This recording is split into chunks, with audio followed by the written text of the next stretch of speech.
One of the areas that I'm most excited about is Voltaics, where you combine agriculture and photovoltaics. If we just took the land currently occupied by solar and started growing spinach in it, we'd have good, healthy salads for everybody in the U.S., particularly for types of plants that are leafy vegetables, like spinach. Some of them actually see an increase in crop yields, where shading actually encourages them to grow more leaves. And so if they're partially shaded, they actually grow more and you get more yield.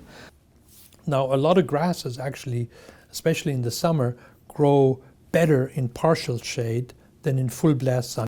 The ground mount is not exactly lying flat on the ground. They're about 4 feet off the ground or so.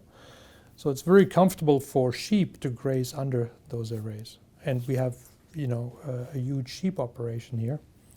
And so we will have this as dual use. And that is actually great savings also, because then you don't have to worry about vegetation control. But this is only partially what we do there. The other part will be basically a wildflower bed, huge wildflower bed, and pollinator habitat. Pollinators, butterflies, bees, and so on, they're really essential for crop yields. And there are indications in the US that, for example, bee colonies are dying. And so we'll have pollinator research going on that part of the land. So it's really dual or triple use. And again, the power side, the electricity side leads to great savings, but our College of Agriculture can also do very productive work and win at the same time. The value of the electricity you get from solar on a per unit area basis, because solar is so much more efficient than normal trees or plants or anything that would grow organically, you get far more value out of it. So, for example, we did one study where we looked at tobacco farmers that are actively hurting people within our community, and we said, well, they're doing it to make money. Would they make more money if they put in solar panels? Absolutely. And so you tear out all the tobacco, you put in a solar farm, you produce more money per acre than you would from tobacco.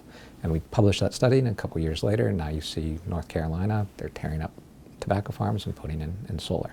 And so that's just one example. Now, tobacco we want less of. Agriculture we tend to want more of. And that's where the idea of combining and co-locating food crops and solar comes in. There's no study that has shown any kind of toxic or other negative effect on the crops that are being grown. Comparing the growth of corn to produce ethanol for energy compared to producing electricity directly from solar, there's no comparison.